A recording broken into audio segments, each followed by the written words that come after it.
Who knows what Jay-Z, J.K. Rowling, Bill Gates and Oprah Winfrey all have in common? Okay, I will tell you then. They have all overcome failure in one shape or form to go on to gain success in their respective careers. Welcome to My Perfect Failure. Join us as we delve into the world of our perfect failures. We will interview, explore, and discuss how our perfect failures can lead us to success. Join us and tune in. Welcome, everybody, to another episode of My Perfect Failure. Today, I'm super excited because I have another amazing guest for you. So my guest today is a worldwide speaker, best-selling author, and facilitator for Access Consciousness, a global empowerment company present in a whopping 176 countries. His classes and workshops empower others to know that they are not wrong, that anything is possible, and that they are just one choice away from change. He specializes in helping others to overcome addiction as he too walks the path of recovery and sobriety. His book, Relationship, Are You Sure You Want One?, authored with his colleague Simone Milas, as an international bestseller, available in 7 languages. So a very, very, very warm welcome to My Perfect Failure, Brendon Watt. How are you, Brendon? Thank you, Paul. I'm good, my friend. How are you? I'm very, very good. And just before we go on, I also wanted to mention he's got a wonderful podcast, which is called One Choice from Change, which I've been listening today. So, oh, cool. Awesome. Yeah, so he's got a lovely. So you've got another subscriber, you've got another fan. All right. How does it get any better than that? I was saying to you,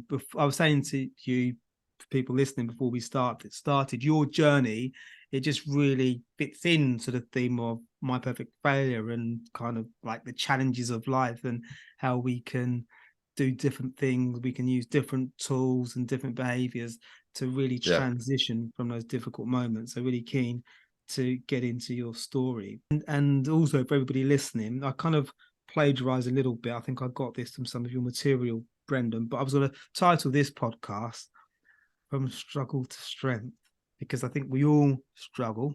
Some of us are more adept at dealing with struggle. Some of us, when we engage with struggle, we kind of hit a brick wall and the struggle engulfs us. And if we don't stumble across people like you, we may never transition from those difficult moments. So I'm super keen to delve into your story and to get a sense of how you've navigated those difficult moments, and obviously all the wonderful things you're doing today: book, podcast, speaking, coaching, everything, you name it, you're doing it.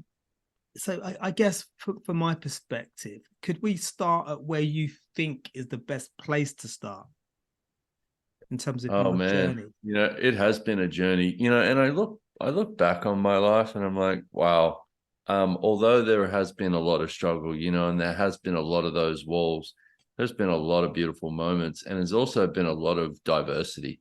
You know, I grew up in Australia, basically thinking that my future was I was going to be a tradesman. I was going to have a family. I was going to basically, you know, drink beer and watch football and do what everybody else was doing, you know, and that was what was kind of projected at me. That was what was kind of given to me from the people around me, or what I could see as possibilities from the people around me. And that's what I lived until I was 30 years of age. And, you know, I had a 4-year-old son. I just left the relationship that I was in with his mother, and I was miserable, you know, and I would wake up every day, and I was sharing a bedroom actually at my mother's house with my 4-year-old son. And, you know, I'd wake up every day just miserable. And this little kid would wake up just like, hey, Dad, what are we doing? You know, like, you know, and this little bundle of joy. And I thought, man, how am I going to show this kid there's another possibility if I don't even want to be here? And at that point, I didn't even want to live. Really? Yeah, at all. And it wasn't, you know, I hated my life, but the thing that was more detrimental in my world was I hated myself. And, and I was struggling. I was struggling finding where I fit. I was struggling finding any joy. I was struggling finding anything that was true for me. And one day I just I begged whatever was out there. I begged the universe. I begged whatever was going to listen to me that please help me. I need to find something different. And it was the next day that I found this little ad in the newspaper. It said, all of life comes to me with ease, joy, and glory. Call Mel. And I was like, what? And I called this girl and she was like, oh, I do this thing called the Access Consciousness bars. It's 32 points on the head. And basically, at worst case, it's like you've had a good massage. At best case, your whole life will change. And I was like, okay, can I get a session? And this girl she was more nervous than I was because she hadn't really done this before. She'd learnt this technique and was offering it to contribute to people because she knew it worked. It worked for her. She'd seen it work for thousands of other people. So I went in and had this session with this girl, and that was the day my life began to change. I laid down on a massage table and she did this hands-on process, and I sobbed. I sobbed for 90 minutes. And really, and after that session, it was the first time I had any sense of space in my world, any sense of like just peace and calm in my world since I could remember, and that was the beginning of finding something different. So just in relation to the crying, had she tapped into a sense of release and she'd created maybe a safe space where you could let it all out? 100%. Yeah. She was there and she was willing to be a contribution. And it was the energy that I required in that moment to let my walls down and actually let me in, and let everything else kind of begin. And this was a beginning, because for a lot of us, if you've had abuse, if you've had hard things in your life, it doesn't just go away. Yeah. But you get present with it, it begins to change. And that's what it did with me. And that was it was actually a really beautiful moment because I didn't know this girl. She didn't know me, but she was there for me. She had my back and she showed me something different with this. And I just crumbled. It was a total release of everything that I'd held on to my whole life. It's interesting, isn't it? Because I mentioned that word safe space, or that term safe space even, because to cry in front of somebody, that takes guts. It takes, I guess, being with somebody that just creates the atmosphere where they've tapped into release of energy or empathy or emotion that's required. Yeah. And I know for me now, it's like I'm super sensitive. It doesn't take much to make me cry, and never has. But I also know that our body, as a way of releasing trauma and a way of releasing abuse and a way of releasing the things that we lock into our bodies is through tears also. For somebody who goes, why am I crying all the time? Or why do I see this something and it makes me cry? It's oftentimes it's your body actually releasing different things that you've got locked in. For me, that was a lot of trauma, a lot of abuse, a lot of things that I didn't even necessarily at that point desire to look at, which as we'll talk about my journey, will lead me into talking about where I went to with addiction and alcoholism. Yeah. So the addiction and alcoholism, where does that figure in this timeline? Is that before or after? No, at that point it was in full swing. Basically, I started drinking when I was 14, and I knew I was different at that point, because the first time I drank, we had a few beers and I had it with some older friends, and then they were, interested in going out and doing things. I was interested in where's more alcohol, so I knew that there was something different about me, because as soon as I would drink, any time that I ever drank, I was always in this craving mode and this need for more, which is a very good indication that you have an allergy to alcohol, that you have an addiction to it. And would that be from a 14-year-old, you could sense that there was a need to consume more? Well, yeah, but I didn't know anything about alcohol. I didn't know anything about addiction. I didn't know anything about any of that. I just thought let me say this. I actually had a good friend of mine ask me a few years ago when I was beginning to recognize I had a problem, like really actually beginning to even contemplate the idea. And he said to me, okay, think about the time you first took a drink. What did it feel like to you? And I kind of tapped into that age, and I kind of just got present with that. And I was like, wow, it felt like I belonged. It finally felt like I was accepted in the world. Really? Yeah. So that was more so, the craving was for the comfort. The craving was for the the dulling of my senses. The craving was for the more ease, or what I thought, what I'd misidentified as more ease with my level of awareness with the world around me. So do you think the alcohol was replacing something? Do you think it was providing you some level of comfort for an area of your life that maybe you didn't want to confront, or it didn't feel at ease? Yeah, I would say it was taking me away from my awareness. It was taking me away from being present with, things I didn't want to look at, things I didn't want to be present with, and for me, I was always, household things were going on. I was always in interesting households, but also had a lot of abuse when I was younger. And there was stuff that I didn't want to look at. I didn't want to be anywhere near it. It was just get me to somewhere numb so that I can escape. I kind of make sense. I've not experienced that level of consumption of alcohol, but I can empathize with your. I can empathize to a degree of what you're saying, because I guess when we experience difficult things, particularly abuse, I guess that anything to escape that or numb that memory or that experience, I guess we would go all in. Well, yeah, and for a lot of people that go through, abuse or have trauma or have anything like that going on, for a lot of people, a lot of people use it as a validation for who they've decided they are. So they'll use it to validate that they are wrong, that they are a terrible person, that there is something wrong with them, which is what I did. I always, and this was even until a couple of years ago, had this kind of underlying point of view about myself, that there must be something terribly wrong with me, and eventually the world is going to find out. Really? Yeah. And so for me, abuse when I was a kid, and even abuse throughout my life, it was always, of course I'm going to get abused. It's a validation of who I think I am. So you have or had a, can't think of a better word than negative, or an unflattering image of yourself that you warranted maybe negative impressions of you. Yeah. And I think you'll find that there is a lot more people out there with that going on than we even begin to recognize. Because for me, there's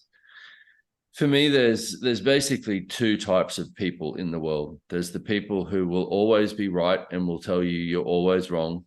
They'll always be the ones who have the answer and tell you that you're, wrong, and judge you and judge everybody else. There's that type of person. And I grew up with many of those. Then there's the other type of person that is the one that is always in judgment of themselves. Yeah. But is also always looking for a different possibility, and always knows that there must be something else possible out there, or why would we be here? And, for me, when I look at that, they're two, it's almost like, two different species, you could say, because my father was like that. He was like, you live your life, go to work, be a man, don't cry, harden up. Why do you need all that weird shit? Don't do any of that. And when you die, you turn to dust, and that's it. And I was like, I'm looking out to the stars, and there's a universe out there, and you're trying to convince me that when I die, that's it, and that there's nothing else but what I see in front of me.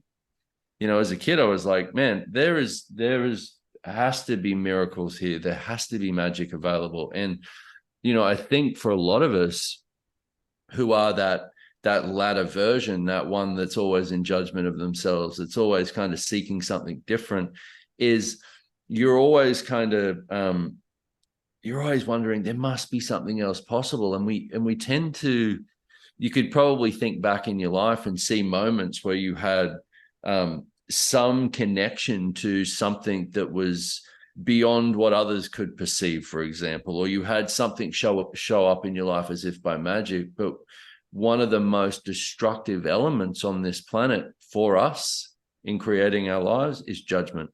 And that's when we begin to give it up. Yeah, I think the way that we judge ourselves doesn't do us any favors. There was something that I think I read doing research around you that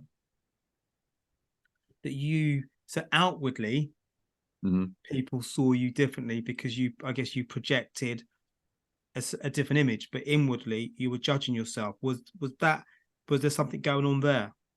Well, yeah. See, outwardly, I remember I used to have people say to me, they'd be like, "You're so confident," and I'd be like, "What? Who are you looking at?" And I can show up with confidence, but I wouldn't put that on the top of my list of characteristics, And so people started seeing me as something, and I'd be like, because I stepped into a role with Access Consciousness of a key speaker, so I moved from basically doing, kind of being this on the sidelines kind of creature to in the limelight, and I moved into that quickly. And I went, okay, really? So what do I need to be? What do I need to be seen as? What do I need to show up as, And I showed up as me, but not in totality. It was a me, but it had a lot of elements of invention, I would say, to create that image of what the world would see me as. Do you think in life, I sometimes ask myself this question, that life's an act in that we. So the reason I say this, because sometimes you can go to a meeting, you might have a meeting with a client or something, and seconds before you open the door to engage that client, you might be thinking, this is the last place I want to be. I don't want to have a discussion about this. Or it could be that, or it might be that I'm just not feeling my best today. But as soon as they open the door, you greet them with this warm smile, wonderful handshake, and then we go on to have the discussion. So you put on the show that you think that they need to see. So it might even be we're going out for dinner and with some friends or a girlfriend, and we're not up to it. But when we get there, we kind of elevate to a different level, and they have no idea what we were thinking sort of milliseconds before they saw us. Well, yeah. And see, one of the tools I got very early on with Access Consciousness was this tool, Who Does It Belong To? Which is basically 98% of our thoughts, our feelings, and our emotions don't actually belong to us. We're that aware that we picked them up from everyone around us. Yeah. And so the tool with that is, and this was so helpful for me early on, because I was like, holy shit, this explains my life. Because I would wonder why I'd be just having this sense of me, like having this sense of space or joy or happiness. And then within a millisecond, I'd be crying, or I'd be sad, or I'd be depressed, or I'd be, angry, or I was like, what is wrong with me? But when I found this tool, I realized that none of it was mine. It was all my awareness of the people that I grew up around. And here's one of the things that sticks us a lot for, once again, the sensitive ones of us, the ones of us that are in judgment of ourselves, is if you've grown up with somebody who's nervous all the time, for example, or has anxiety, or sad all the time, then that is a vibration that is familiar to you. So you go out through life, and anyone that you come in contact with that has any similar vibration to that, you automatically assume it's yours. So you've got all of these energies coming at you, and you're going, oh, geez, buying into it that it's yours and making them solid and real in your world, when 98 at least percent of the time they're not even yours. So you want to ask that question, because I say that with the thing you're talking about, because how much of it is your awareness of the person you're about to be in contact with? Okay. So the Access Consciousness? Mm-hmm. You have this session with this lady, Yep. And obviously it had a massive impact on you. And you decided that this was something that you needed to delve in deeper.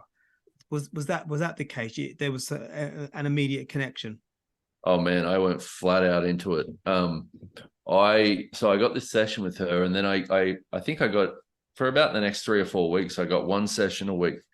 And then I was like, and she was giving me a tool each time, you know, the How Does It Belong To tool. She gave me that, a couple of other tools. And then after, I think 3 or 4 weeks, I was like, okay, what else can I do? And she said, well, I'm having the class that teaches you how to do this stuff in, you know, on the weekend. All right, sign me up. And it was me. My mother actually came to that class too, because she was like, after 4 weeks, and I was, keep in mind, still sharing a room at her house with my 4-year-old son. She's like, what are you doing? And I'm doing one session a week of this. And I was like, why? What do you mean? She's like, you are different. You're getting happier. You're getting more of a sense of you. Yeah. And she's like, you're looking more like the kid that I knew that was actually joyful and believed in magic, you know? And so she came along to this class too, to check it out. And there was 2 other people that were there. And it was during that class I went, okay, I need to meet the founder of this, which is Gary Douglas, the founder of Access Consciousness. And he was coming to the city near me that weekend. And so I had to get to meet him and to get to the seminar he was doing, I had to fulfill some prereqs. So I did all week. I did this other class with this lady, and then I got to meet him. And then there was another thing after that. And basically within 2 weeks, I was flat out, what else you got? What else can I read? What else can I go to? And my life was changing quickly. So in relation, so I've got a couple of questions actually. So I'll try to remember the questions. So I guess the one that springs to mind initially. So in terms of your life was changing, what did that look like? Was it mood? Was it actions? Was it awareness? What was going on there? It was more so for me energetics. So it was like I was waking up not miserable, you know, and I was beginning to not hate myself, and I was beginning to have more ease around people, and I was just beginning to have more space in my world. So it wasn't even, you know, it wasn't this epiphany, or it wasn't this, oh my goodness, like my whole living situation's changed. No, I was still sharing a room at my mother's house, you know, so none of that from the outside, it was just, you know, still doing the same thing, but internally my universe was shifting, you know, and it was as if I'd been carrying around truckloads of just junk that wasn't mine, and just junk that I was holding on to with all the judgments and all the things that I had about myself that were beginning to just fall away as if by magic. Wow. Well, it sounds like magic. So you go from that sort of all in, meeting Gary Douglas, doing all the prep, doing all the research. And did you know pretty much early on that you wanted to master this, and you wanted to support others that were going through their own life situations? No, not at all. You know, I remember the first time I went to a facilitator's training with Access Consciousness, which is basically where you go to this seminar, you learn how to actually be one of the facilitators, so you can go out there into the world, which is what I am now. And this must have been probably 8 years ago. And I was in this seminar and I'm going, well, I'm listening to all these people ask questions about how to deal with people and, you know, and yada, yada. And I'm thinking, well, I ain't ever going to be doing that, because that shit's too weird. I'm just here because I love the energy. I'm just here because I love Gary. I love the class. I love just being around these people and this energy. I was like, the thought 8 years ago, the thought of me even contributing to somebody else's life was so far out of my universe, I couldn't even look at it. And I actually remember the first class that I put up, basically, there was one person signed up for it, and I went, I'm going to do this. I'm going to do this class anyway. I'm going to do it with this one person. And I was terrified. You know, I was terrified that they were going to think I was a fool, and it was just, I think the guy was just as nervous as me. And we actually did these 4 days together, just me and him. And it was awesome. His life changed from it because it wasn't about me. It was about the tools of access. They're the things that work. It was just me being there in question and delivering them. Yeah, well, it sounds awesome. And that particular moment sounds like a watershed moment where you had that class. Obviously, you were particularly nervous at the time, as I guess you would be whenever we're doing something for the first time. I think, particularly that we are passionate about, I think there's always nerve. So it creates that, I guess, nervous energy. So to get through that must have been pretty awesome.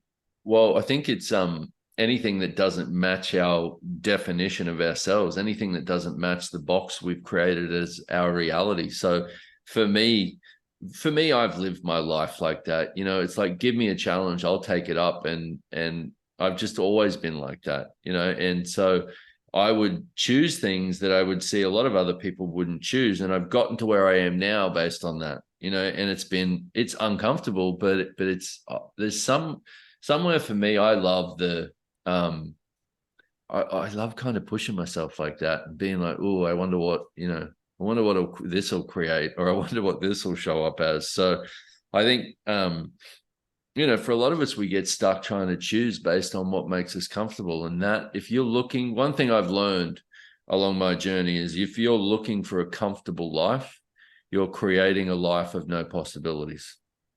Yeah, I was listening to your podcast earlier. I think you cited something. I think that Gary Douglas said something. I can't remember this verbatim, but what did it say? So hard choices. Oh, I know what you're talking about. Hard choices, difficult life. Easy choices.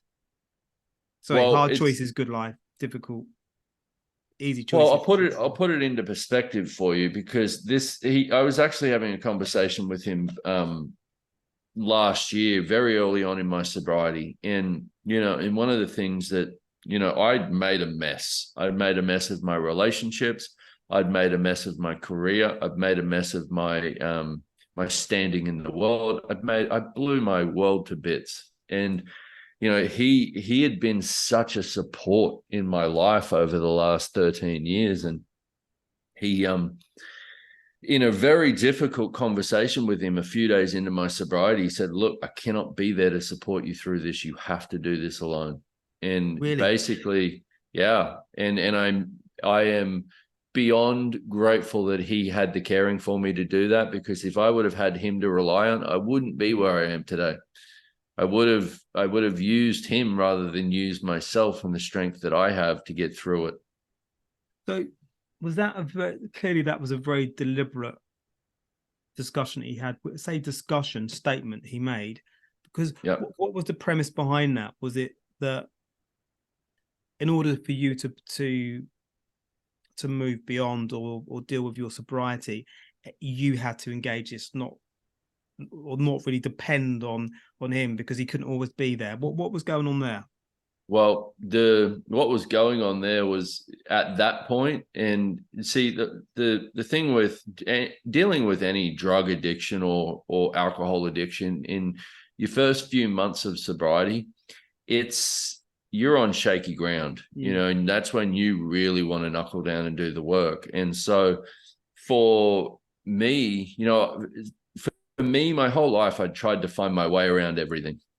I tried to find the easy choice. Yeah. Let me find the easy choice so I don't have to make the hard choices. And in that conversation with him, he had an awareness of different possibilities as my future, one of which me drinking myself to death being, one of which me destroying even more of my body and my life, one of which, me actually getting through it and actually navigating sobriety.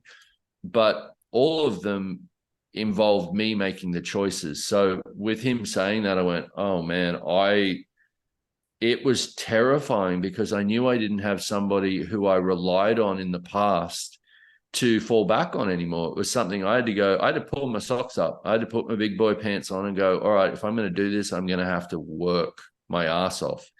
And it was in that conversation, which is the thing that you're referencing, that he said, look, if you're looking for the easy choices right now, you're heading in the wrong direction. Okay. If you're making the hard choices, you're on the right path. And so I took that because, I mean, this man is the most brilliant person I've ever met. He's the most brilliant person I know. And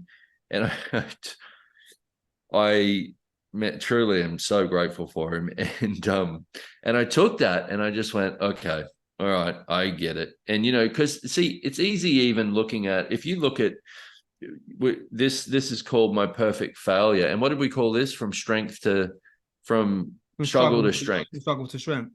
Yeah. So for most people, like if you're in a struggle, an easy choice is just to give you a little bit of perspective of what I'm talking about. An easy choice is to be in judgment of the struggle that you're in.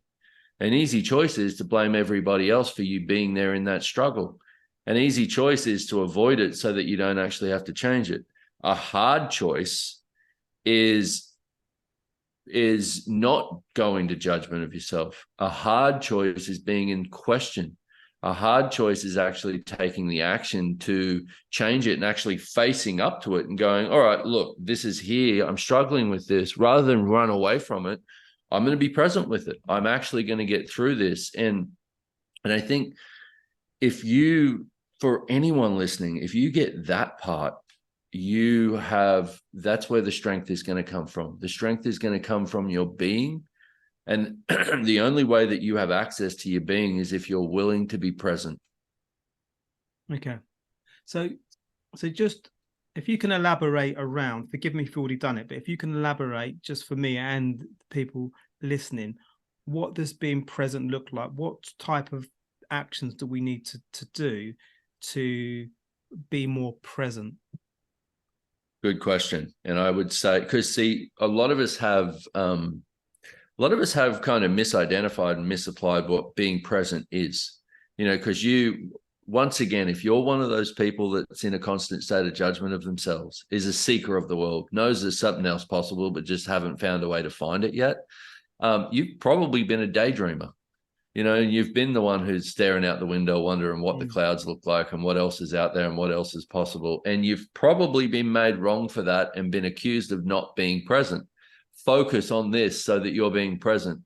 Focus is not being present. Focus is eliminating your awareness from anything that doesn't match what you're focusing on. So that's not being present. And I think for a lot of us, we've misidentified what that is. Staring at one point on the wall is being present. No, because you missed the rest of the wall. Being present is actually energetically being there with something. Let's say if you've got an upset with somebody in your life. Being not present is going to judgment and going to fight and going to accusation. Being present is actually going, okay, I'm aware of this trigger in my world. I'm aware of this energy. What is this? What could I be or do different right now that would change this? Now that you're in question, you have access to all of it, not just what you've decided it is.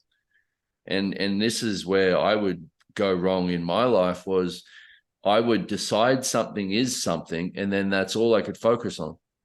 Nothing else can come into your universe when you've made a decision. So when we're in that moment and we're being present and we're giving ourselves the space and the time to really go with our thoughts, does our actions, whatever that looks like, because I guess everyone will have their own different situation, in terms of how we deal with whatever that situation is, is there a right response? Is it around something that feels right to us, that feels comfortable with? Is there an inner knowing? What does that look like?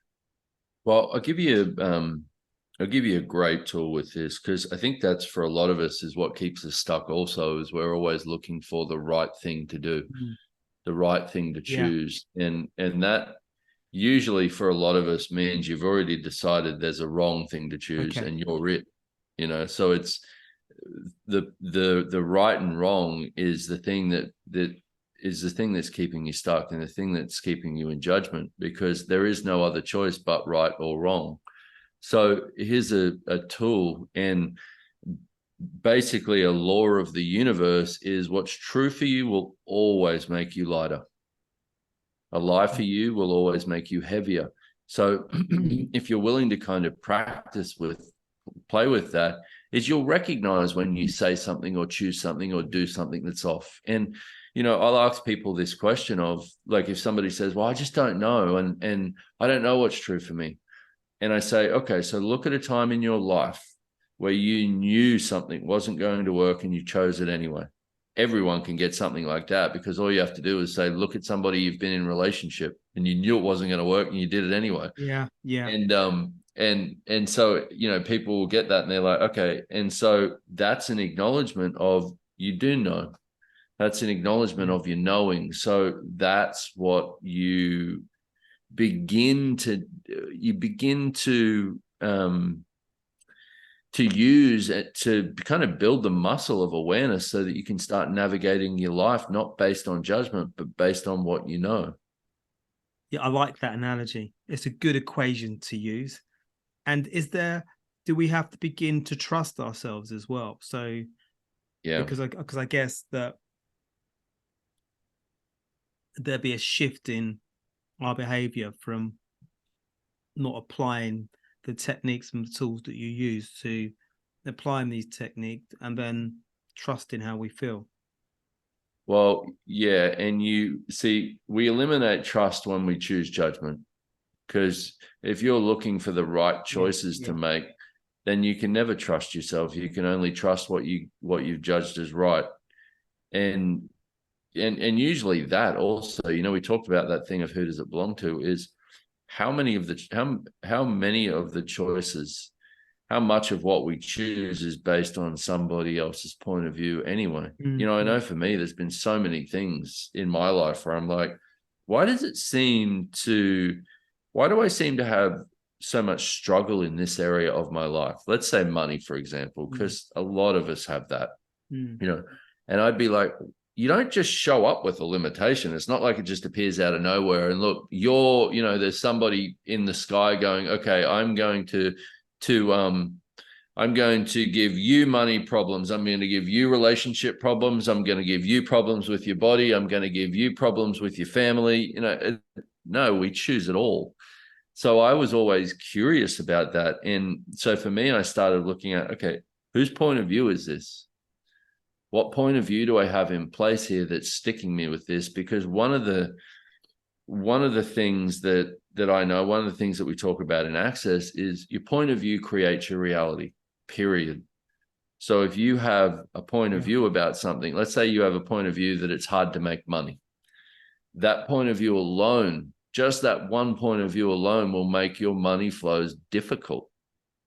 Without hard work, you won't receive money. So but that's, and this is why I love Access so much, because it's all about the energetics, and it's all about speaking to you as a being, and acknowledgement that you do know. So rather than, you're going to have to peel back the layers of the onion, or you're going to have to find the source of that point of view, you're going to have to walk back through your childhood and find out where you took that point of view that makes money so difficult. No, you just got to acknowledge that you have it. You just have to go, you know what? I have a point of view here. Then we can change it. I love the analogy and the tools that you're referencing. Access consciousness, is that almost saying to all of us that we've got, everything is within us. We just have to become aware that it's there. And then obviously there's coaches like you and people that facilitate this, so that we can begin to really embrace who we are, and maybe leave the imposter or the disengage with things that really don't really do us any favors. Yeah. And so the tagline for Access is empowering you to know what you know. Okay. And the way I see it is, each and every one of us is already, you're already whole. You're already, you're a beautiful, unique different creature with many unique capacities, but you have a lot of points of, and I say you as in a reference to all of us, we have a lot of points of view that don't allow us access to our capacities, don't allow us access to the magic, don't allow us access to us. And so access is about uncovering everything that you've put in place to hide you from you, you know, and it's about being in question so that you can begin to know what's actually true for you. So yeah, it's that thing of leaving your imposter behind. And you know, the reason, quote unquote, why I like to be so open about my life is because I get it. You know, I get what it's like to have a need for an image. I get what it's like to really want to be loved by people. I get what it's like to want to be liked by people. I get what it's like to want to be accepted, you know, to create yourself as that. I get what it's like to struggle. I get what it's like to be addicted, but I also get what it's like not to be. And that's where it's like, you know, for me, that leaving the imposter behind, there's such a freedom to it, to just being able to show up and go, you know what, I have some good stuff. I have some shitty stuff. I have some beautiful things about me. I have some things about me I don't really like. I have some things I know I should change, and I have some things I don't really want to change, you know, but I'm here. And I think if all of us had a lot more freedom to explore that, we would have a far different world. Yeah, I agree. I agree. I think we live in a world, particularly today. I say this a lot. I'm bored of myself saying it, but particularly with social media and all the things that are out there, where we almost become clones of one another. We want this, we want that, or we've got this and we've got that. And actually, how do we really feel about that? Because a lot of it is image based, not really. What does it do for us? Does it make us feel better? Do we get any particular type of joy from it? We may think that we're impressing people, but does it really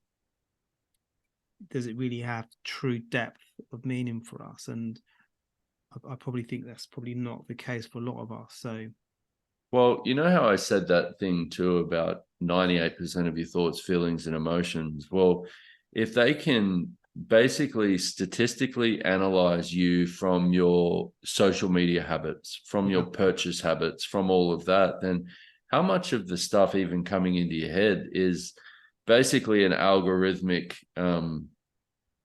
broadcast into your universe? Like, if we look at the way the world has been set up, one of the things I saw a few weeks ago that was kind of, well, I would say shocking, but it's not really shocking, it's just interesting, is that they're looking at an education system, they're looking at setting it up so each student has their own AI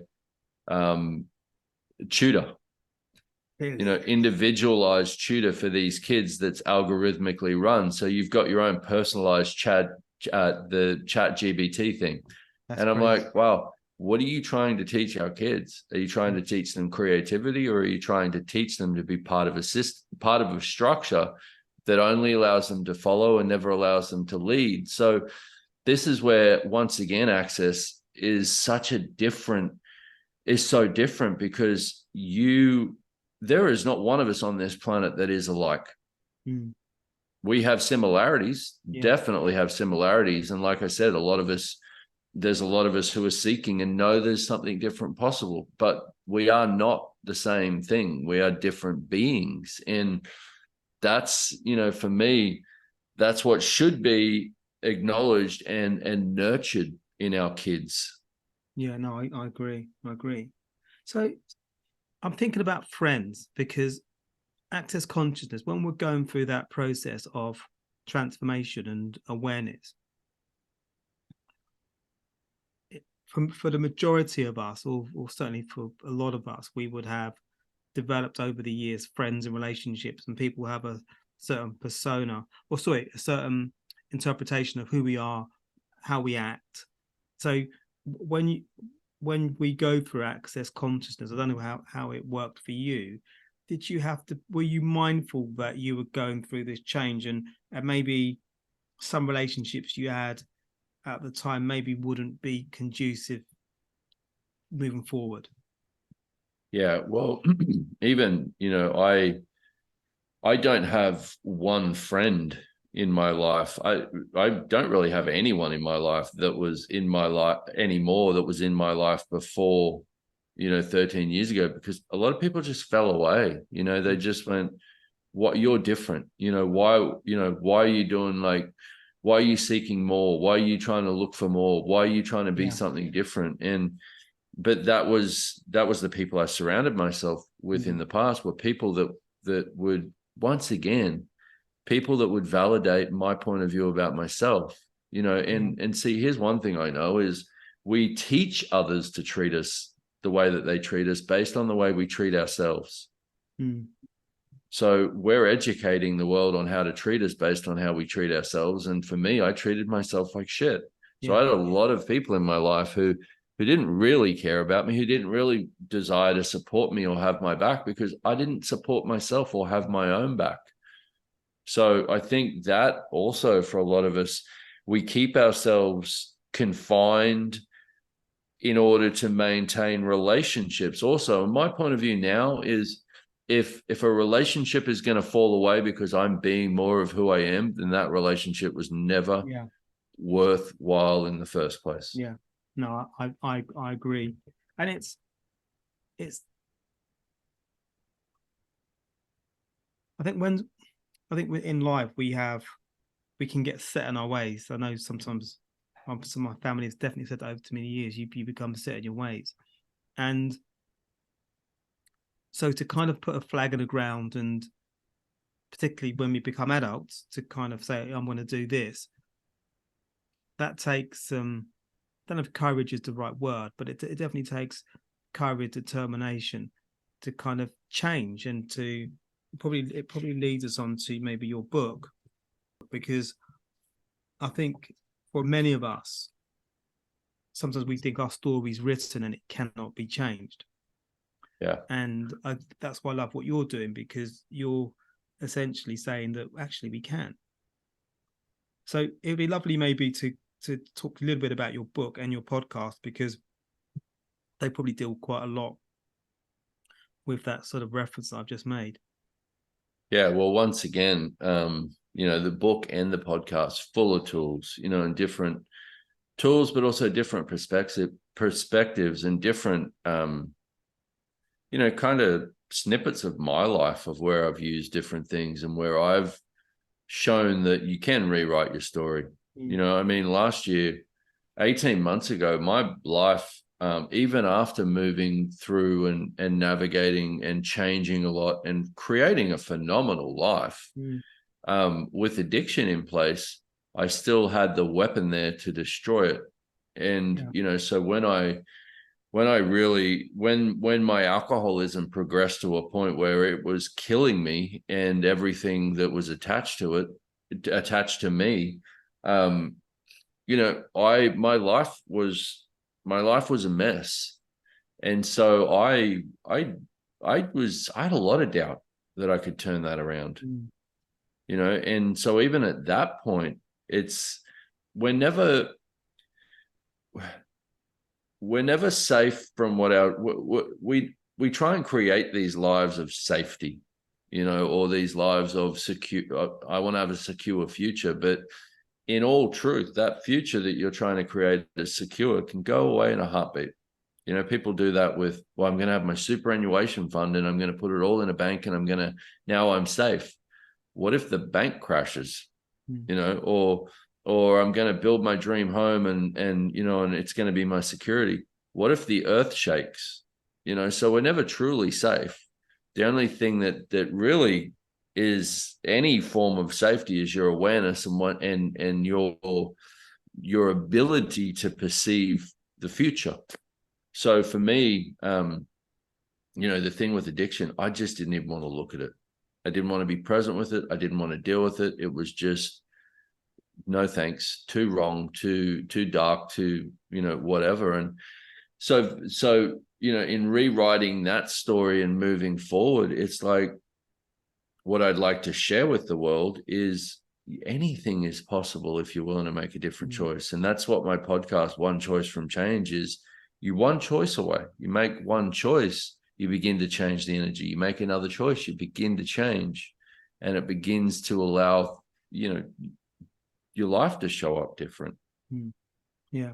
No, I love those sentiments, because, again, sort of alluding to what I said before, I think that it's sometimes we can do things, or our life can be one way for so long, even when it doesn't feel right, unless we have the awareness all around the right people. We can pretty much feel that that's pretty much written. That story's written. It cannot be changed because it's there. And also, I think as well, sometimes maybe the relationships we have, maybe they support that premise that we have, that things cannot be changed. So I love the work that you're doing, because you're really shifting that perspective and giving us all the not just the tools, but the hope that actually we can do things differently. Well, you know, one of the things that we've got in Access Consciousness is the 10 keys to total freedom. Okay, which is basically 10 tools that'll set you free. One of them is do not listen to, tell, or buy the story. Because for a lot of us, see, if you've got a story in place, a lot of us use our past as the story that we use to write our future. And if you're doing that, all you can do is rewrite what you've already chosen. So stories become quite destructive, from my point of view, because you're only living based on what you've already written. You know, so for me, the way I use that tool is recognize when I'm telling myself a story. Like if I hear myself say or think this is the way it is, I'm out of question, and that's exactly the way that it is. Nothing else can show up. So I have a different point of view now, that if I'm basically, if I was to simplify it, I could say, if I'm not in question, then this world is creating me. I am not creating this world. I'm not creating myself. So if I'm not in question, if I'm just walking around, you know, kind of at the effect of the world around me, I have no choice but to be the effect of. If I'm in question with everything, then I am in question with what is actually possible. So when you say, if I'm in question, are you kind of alluding to the fact that we should be questioning things? So we shouldn't just presume. We've got the opportunity to ask and question things. Yeah, well, let me give you a few. Is like, if you're kind of in judgment of yourself, a couple of great questions to ask with that is, what's right about this I'm not getting, and what's right about me that I'm not getting. Some questions to begin your day with is, who am I today, and what grand and glorious adventures can I have? What can I receive today that I've never been willing to receive before? What could I choose today that I've never chosen before? I wonder what else is possible. I wonder what are the infinite possibilities for today? You know, and then when anything shows up in your life, you could ask, how does it get any better than this? For anything good shows up, ask it. For anything that bad shows up, ask that question. You're basically asking the universe to show you how it gets better than this. You're always on the creative edge. You're always asking for more. You're always asking the universe, what else, what else, what else, what else? And for a lot of us, you know, we were told, why would you want more? Why would you be happy with what you've got? Be happy with what you've got was one of the greatest lies you ever bought. Yeah, that's been peddled out so much over the years. You even hear it in family and friends. You hear it in films, in, you know, whatever. It's peddled out. Yeah, so, and you know, I remember in Australia, one of the things that people always used to say was, "Doesn't get any better than this." Yeah. Exactly. It doesn't. If you've got that as a point of view, it doesn't get any better than this. Yeah, absolutely. So, access consciousness, is it something that you personally, is it a tool, is it a practice that you engage daily? Yeah, I live it, you know, and it's because for me, it's not. For me, I don't even see it as a. I don't see it as like a modality or anything. I see it as a. I see it as a connection. I see it as everything. You know what? So let me say this is. We have a definition of what consciousness is in Access Consciousness, and it is where everything and everyone is included and nothing and no one is judged. So for me, Access Consciousness is just access to the consciousness that we already are. It's access to the consciousness of the universe.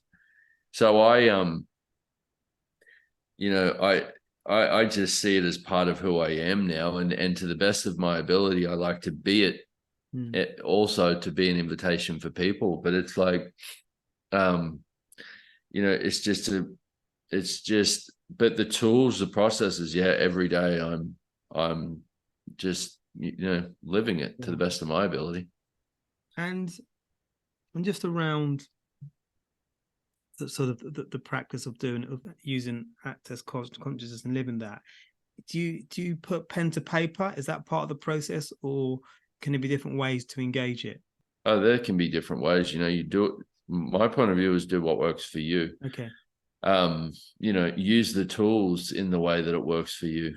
And that's another thing I love about Access is it's not about giving you an answer. It's about giving you a question so that you can find the awareness, so that you can find what's true for you. Yeah. Access will never tell you what is true for you ever. It will never tell you anything about you ever. It will be a question of what do you know? Like what's true for you here? Yeah, I love the premise of that, because it's like whenever we're in a moment, there's a question that there's an inspiring question that we can use to really change the emphasis of that situation, which is almost like a superpower. Yeah. Hey, I think we've got far more superpowers than we want to know. Yeah. So getting towards the end now, I've got a couple of questions, if I may. Access Consciousness, obviously, I know that you provide workshops and you do other bits and pieces of coaching around that. How if people are listening to this and they think, actually, I want to know more about this, how can they get in contact with you? Well, you can find me on my website at brendonwatt.com, but I would highly suggest Google Access too, accessconsciousness.com, Access Consciousness bars. Check that out, because that's that process that I talked about where my, life began to change. But there is thousands of facilitators around the world now, and it's huge. It's in 176 countries. It's massive. Millions of people currently using these tools. So there's a lot of, a lot of stuff, a lot of free videos out there on YouTube. There's a lot of people out there speaking about the tools. So you won't have a hard time finding it. Okay, lovely. Well, I'll put your links on the show notes, and I highly recommend your podcast. I love the honest nature and the honest feel for your content. You get that immediately when you start listening to your talk. So I definitely highly recommend your podcast, and I will put a link to your podcast on the show notes. I also just did a free video series. There's 12 videos, and I called it The Rise from Ashes, Rising from the Ashes, which is really cool. There's access tools in there, and kind of me walking through, just for anyone who is, would like a bit of support with whatever they've got going on in their life at the moment. So you can find that at brendonwatt.com/rise. It's really cool too. It's free. Check that out, I would say. I've got that on the show notes as well. And I think I've got 3 questions. So one is, so for people that are listening to this that are in the struggle now, they're keen to navigate beyond that, would you have a piece of advice? I guess the whole episode has been a piece of advice, but is there something that springs to mind for you? No, I would just say, just know you can change, but choice is the only way to do it. So if you're willing to, you just go, you know what, I'm going to have something different here, even if I don't know how it's going to show up, and just begin to ask for it.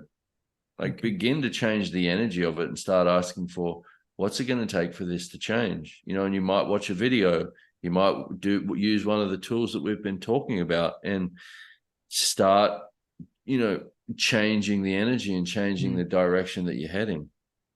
Okay, lovely. And so an intrigue question. So access consciousness, I've said that word a lot. I hadn't said it prior to this hour, but is there an age where we can start engaging with access consciousness? No, we've got, I got a good friend of mine actually who just had a baby, and he's this little guy, I love him, Sebastian. He's about 6 months old now. He's in there, and he was at this seminar recently. You can just tell he's going to have a different life because of it.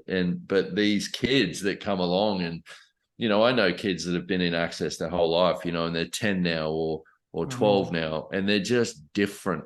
Okay. They don't have the same connection to the world around them based on judgment or based on the need for approval, you can tell they're going to have different futures and they're going to be leaders in the world. So no, you come along and check it out. Okay, lovely. And the final question is, this is the recurring questions. I'm dying to hear your answers. So if you could invite 3 inspirational people for dinner, they can be alive or past, who would you invite? I love this. I was like, that's a tough one. I would invite Jesus Christ. I would invite Rasputin. Okay. And I would invite Robin Williams because he's just the funniest man that's ever existed. Yeah. That would be quite a dinner. That would be quite a dinner. And that would be I was like, that would be my kind of dinner. And I think they would like your access consciousness as well. They were probably practicing many, many years ago. I think you might be right there. Yeah. Brendon, it's been pure joy meeting you. Thanks, I've learned so much. I'm definitely inspired by your journey. I wasn't aware of access consciousness prior to this episode, so I love the energy, the tools, the awareness that it provides us, because I think we all need it, because I think we all experience struggle, and I think so few of us know or have the tools to actually engage that struggle and actually deal with it. So what you've given us today really is inspiring and really gives us the tools. So thank you. Yeah, because it doesn't have to be that way. We should be able to create a life of thrival. We should be able to live joyfully, so let's do it. Let's have that and let's create a different world. Okay, 100% all in. So thank you, my friend. You're welcome. And hopefully we can do this again. I've enjoyed this. It's been fun. So thank you, everybody, for tuning into this episode of My Perfect Failure. We're always looking to grow the show. So please do share this episode far and wide, particularly if you know people that are in difficult moments at the moment. They might be struggling and they might need some inspiration or tools to help them navigate beyond that situation. So please do share this episode far and wide. And your feedback is most welcome. So we're always keen to hear about things you like and equally things you don't like. So you can find me at paul@myperfectfailure.com, or you can find me via the website, the feedback page. So take care for now. Bye. Thanks for listening to My Perfect Failure podcast. Be sure to visit www.myperfectfailure.com to join the conversation. Subscribe to our podcast on iTunes or Google Play. Look out for our next episode.